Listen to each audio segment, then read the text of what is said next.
Now let's talk about the most important point in my opinion for engineering, and that is...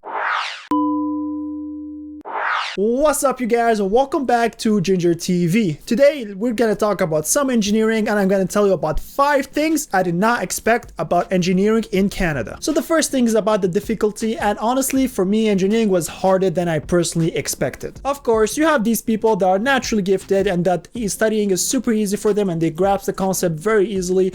I unfortunately wasn't one of them, so it was more difficult for me. And before entering into university here in Quebec, you have to do 2 years of preparatory school called CEGEP or college, and I was confident. You know, I went to a nice good CEGEP and the courses were nice. I went into a hard program, but when I got to university, honestly the teaching was absolutely different and caught me off guard. In university you're pretty much a lot more independent and you have to study on your own, and sometimes teachers don't even help you as much as you would like. But then in the second, third and fourth year I got into the flow, I got used to it, and I was able to do much better than my first year. It kind of sucks that it caught me off guard because the first year courses are usually one of the easiest, but it did get me off guard and my time management was not good at all. Point number 2 is about time management, and like I said, having good time management is absolutely vital in engineering. So you have to be able to balance everything. We all have social lives, we all have activities that we do outside, and we all have school that we're gonna do. So being able to balance everything is key. So you either have 4 or 5 classes, but if you're on another level you can take 6 classes, which is absolutely incredible if you're able to do this.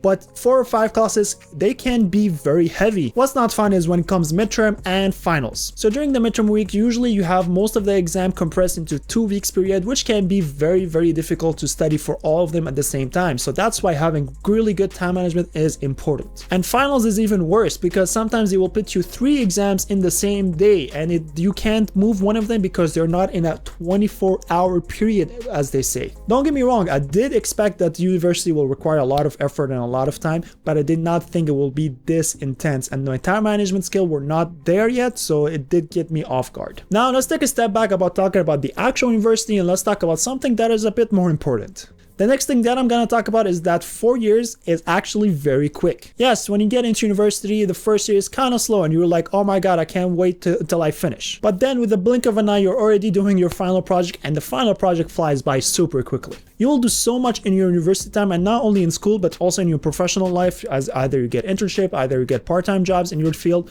So the time will pass super quickly and you will be so busy you won't even see the time passing. Before I go on to the next point, if you enjoyed this video and enjoy tech content in general or engineering content, don't forget to drop me a like and subscribe so you don't miss out on any of my future content. Now let's talk about the most important point in my opinion for engineering, and that is practice over theory. Yes, of course, understanding what the teacher is teaching, what the material is all about is very important, but if you can't take what you understood and apply it into practice, it's absolutely useless. And I've seen this countless times where very smart people and very book smart people are very lost when it comes to a practical problem. So yes, understanding the book, understanding what the teacher is teaching is very important, but also make sure that the labs, the coding assignment, the design assignment, any of those assignments that are actually practical, that you understand and perform well into them. Like it or not, in the workforce, they're not gonna care if you know how to solve this 7-variable equation. They will want to see if you have some problem solving when it comes to an unusual problem at hand. So I'm not saying to forget about the theory, because this is what's important to pass your exam, but do not ignore the practical work, because this is what is probably gonna land you a nice good job. And number 5, it's kind of a nice and sad one. Something that I really did not expect in university is actually the friendships. I'm the type of person that focuses on quality and not quantity when it comes to friendships. And yes, I did lose a lot of my friends because we did drift apart when it comes to university, so they went to a different university than I am, and it's super natural to not have the same connection anymore. But there were a lot of nice people that were in my engineering courses that we did some work together, we did some assignment together, and I got very close to. I feel like since we are all at the same stage in our lives and same program, it's kind of easier to bond together. So if I can suggest you one thing about the friendship is don't be shy to go and talk to people that you often see in your classes, because you will probably see them in the future years. But yeah, that's pretty much it. Those are the 5 points that I did not expect to happen during my engineering degree. It was really fun. I would really enjoyed it.